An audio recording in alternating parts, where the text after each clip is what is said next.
किसी ने सही कहा है, ज़िंदगी को दो शब्द जो है ज़िंदगी के, वो ज़िंदगी को नष्ट करके रख देते हैं। एक तो इंसान का अहम और दूसरा फ़हम। अहम के अंदर आकर इंसान दूसरों को गलत शब्द बोलता है, जिससे उसकी रिश्तेदारी, उसके बच्चे उससे दूर होने लग जाते हैं। कई बार इंसान इतना कमाता है, अपने ही पत्नी और अपने ही बच्चों को जो है वो गलत शब्द बोलता रहता है कि तुम्हें क्या पता है पैसा कैसे कमाया जाता है, तुम्हें क्या पता बाहर कितनी मुसीबतें हैं, मैं ही हूँ तुम्हारे ख़ानदान के अंदर जिसने सबसे ज़्यादा पैसा कमाया है। बच्चों को भी जताता रहता है, एक तुम्हारा ही बाप है जो तुम्हारी फरमाइशें पूरी करता है। दूसरों के बाप को देखो, कोई नहीं वो करता बच्चों की सारी फरमाइशें पूरी। तुम तो जिस चीज़ पे हाथ रख देते तुम्हें दे देता हूँ।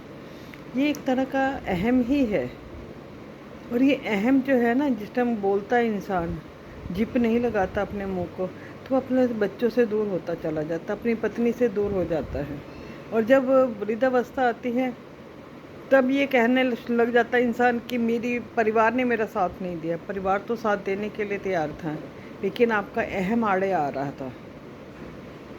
बाकी रिश्तेदार तो छोड़ ही दो, आपकी इस अहम के आगे बाकी रिश्तेदार तो पीछे हट ही गए हैं। लेकिन जो सबसे नज़दीक है, आपकी पत्नी, आपके बच्चे, आपके माता पिता, सबसे नज़दीक यही है। भाई बहन तो बहुत देर में आते हैं, लेकिन इंसान के अंदर जब पैसे का घमंड आ जाता है ना, ऊंचाइयों का घमंड आ जाता है कि मैं ही घर में सबसे ऊंचा हूँ, सबसे ज़्यादा अच्छा कमा रहा हूँ, विदेश यात्रा मेरी है, बार बार अपने ही परिवार को सुनाना। कोई चीज़ लेके आनी है तो अपने परिवार को सुना देना कि मैं ही तुम लोगों की फरमाइशें पूरी करता हूँ, और कोई होता तो शायद ना करता। लेकिन कोई इंसान की किसी की हैसियत नहीं है किसी की फरमाइशों को पूरा कर सके। वो ऊपर वाला बैठा है ना, सबकी फरमाइशें पूरी करता है। और एक वहम, घर से बाहर निकलते टाइम छींक आ गई, वहम करके थोड़ी सी देर बैठ जाएंगे, लेकिन तब तक शायद ट्रेन निकल जाए आपकी। छींक आना एक मौसम का भी हो सकता है। शनिवार को तेल नहीं लेना, शनिवार को। अगर आपके कर्म अच्छे हैं तो शनिदेव आपका कुछ नहीं बिगाड़ते, मंगल शनि कुछ नहीं करते, राहु केतु कुछ नहीं करते, अगर आपके कर्म अच्छे हैं तो। अगर आपके कर्म अच्छे नहीं हैं तो आप कुछ भी खरीदोगे तो काम खराब हो ही जाएगा। कई बार लोग एस्ट्रोलॉजर के पास जाते, कहते तुमने यहाँ पे छत बनाई है, बाथरूम के ऊपर रेनोवेट करा इसलिए काम खराब हो गया। तुमने यहाँ से सीढ़ियाँ हैं, इसको रेनोवेट करवाया तो काम खराब हो गया, टाइम सही नहीं था। टाइम तो सही था, लेकिन सबसे ज़्यादा हमारे कर्म खराब थे, जिसकी वजह से, वहम की वजह से वो चीज़ें खराब हो। क्योंकि जिस वक्त आप बना रहे थे, अरे यार आज शनिवार शुरू कर दिया, पता नहीं होगा कि नहीं होगा, पता नहीं ये चीज़ सही बैठेगी या ना बैठेगी। हम अपने मन में ही गलत धारणाएं बना रहे होते हैं।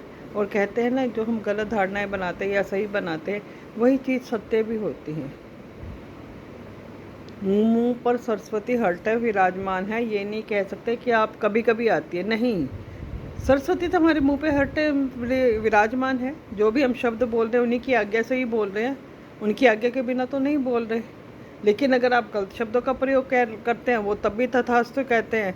अच्छे शब्दों का प्रयोग करते हैं तब भी तथास्तु। उनके मुंह पे और कोई शब्द होता ही नहीं है, वो हर चीज़ के लिए तथास्तु ही कहते हैं। अगर हम अच्छे शब्द बोलेंगे तो हमारे साथ सब अच्छा ही अच्छा होगा। अगर हम गलत शब्दों का प्रयोग करेंगे तब तो गलत ही होगा। हर चीज़ हमारे हाथ में है। भगवान ने कहा मैं किसी के कर्म में हस्तक्षेप नहीं करता हूँ, इसीलिए शब्दों का चयन बहुत अच्छे से सोच समझ के इस्तेमाल कीजिए। बोलने से पहले सोचिए, तोल मोल के बोलिए। बड़े बुजुर्ग ऐसे ही नहीं कह कर गए, हर चीज़ के पीछे कोई ना कोई तात्पर्य होता ही है। इसलिए ज़्यादा अहम और ज़्यादा वहम ज़िंदगी को वाकई ही नष्ट कर देते हैं, बिल्कुल अकेला करके रख देते हैं इंसान को। इसीलिए ना ज़्यादा अहम रखिए और ना ज़्यादा वहम कीजिए। अच्छा बोलिए, अच्छा ही अच्छा होगा। अगर आपको मेरी ये बात पसंद आई हो तो लाइक, कमेंट और शेयर ज़रूर कीजिएगा, और मेरे चैनल को फॉलो कीजिएगा, और इस रील को भी सेव कीजिएगा, ज़िंदगी में बहुत काम आएगी। धन्यवाद।